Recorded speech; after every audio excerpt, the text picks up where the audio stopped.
Hey everyone, welcome back to my channel. Today I wanted to talk about the new movie, Venom, The Last Dance. If you end up enjoying this video, please consider liking and subscribing. That way, maybe one day I can get possessed by a symbiote that reduces my chronic back pain. The synopsis is as follows. Eddie and Venom are on the run. Hunted by both of their worlds and with the net closing in, the duo are forced into a devastating decision that will bring the curtains down on Venom and Eddie's last dance. So without further ado, let's get into the 6 things that make a movie great. 1. The plot. This movie opens with a bit of a monologue from the next big bad villain. He's exposition dumping and basically justifying who he is and what he's doing and kind of setting the movie up for what you think is going to be the plot progression. Basically, the entity that created the symbiotes and all these other strange creatures was locked into prison by the symbiotes because of how dangerous he is. And the key to his release lies with Venom and Eddie. So he sends some of these creatures out to hunt down Eddie and Venom, get the key and release himself from this prison and take over the world. But then back on Earth, you have Venom and Eddie hiding out in Mexico as fugitives from the US. When they run into one of these creatures, and then all of a sudden a military force that's hunting them down tries to capture them and fails, and this same military force is trying to shut down Area 51 and get rid of the other symbiotes that crashed with Venom in the first movie. And if it sounds like this movie is just all over the place in one big dumpster fire, it's because that's exactly what it is. This movie tried to do way too much and ended up doing nothing at all. This is the 3rd director in as many movies, and it was the least qualified director out of all 3. Her name is Kelly Marcel. She's mainly a writer, but she has done nothing of note, and she was the director, producer, writer, and storyteller of this movie. So Kelly, I blame you.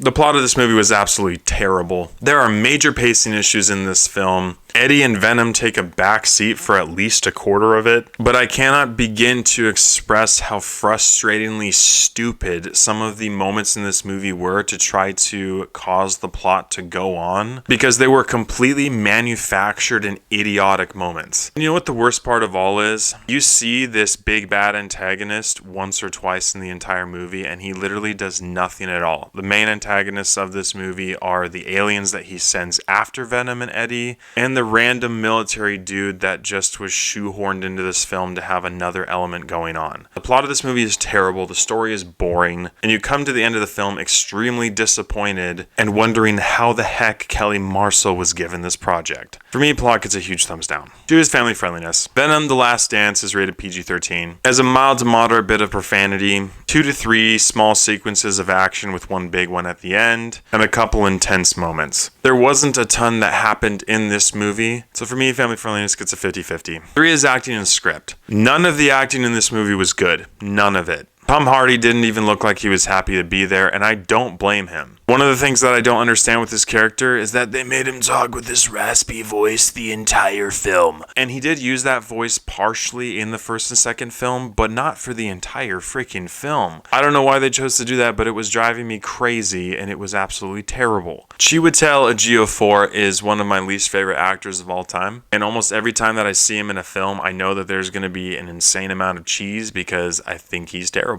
And I can now add Venom: The Last Dance to that list of movies because he mailed in an absolutely horrendous performance. Juno Temple did okay. Her writing was really bad as well, so you can't do much with that. The script of this movie was absolutely terrible. And it's because this movie tried to manufacture so many moments by making its characters dumb and trying to create these moments that they thought were funny, but were not funny to the audience. And it was so sad to see. And it really thought that by making Venom stupid and having him sing a couple songs that we all know and love was going to be a good idea. No, Kelly, it's not. I laughed once, and that was because of the introduction of this family called the Moon family, which pretty much produced the only bearable interactions that this movie had between characters. Other than that, the acting and script of this movie were freaking terrible. So for me, acting and script get a thumbs down. 4 is character development. While it's typical in movies, especially nowadays, to not have any character development, character regression is not one that I say very often. But this movie...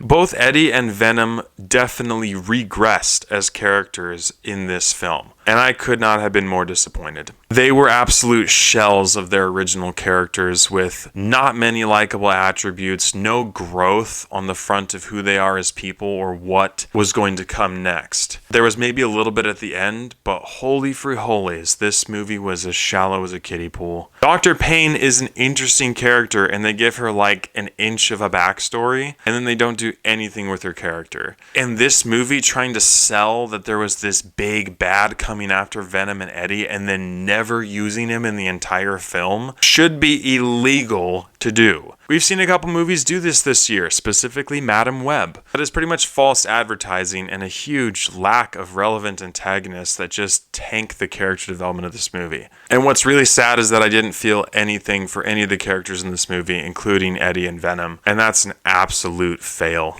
Character development gets a thumbs down. 5 is visuals and CGI. Like I mentioned before, there's a gigantic CGI battle near the end of this movie, and it's okay. But early on in the film, you can tell that they're saving their CGI for something because there's some really crappy CGI during the first 3/4 of this film. Just all throughout this film are the signs of a completely inept director with a project that they never should have had their hands on. Obviously, you see the Venom horse, and there's a couple other variations that Venom does. I like that was a little bit interesting. So for me, visuals and CGI get a 50-50. And 6 is rewatchability. Venom: The Last Dance clocks in at an hour and 50 minutes long. And although it pains me greatly to say it, this movie felt like it just wouldn't end. The major pacing issues in the first part of the film and the absolute horrendous writing and plot for this movie just plagued it and made it feel like it was going on forever. Look, the first 2 films were mid at best, but this one is by far the worst. For me, rewatchability gets a thumbs down. With all these areas considered, I have to give Venom: The Last Dance a 3 out of 10. This movie had a couple funny character interactions, a couple interesting characters that they didn't do anything with, and a big CGI fight at the end that was interesting to say the least. But every other area of this movie was an absolute dumpster fire courtesy of Kelly Marcel.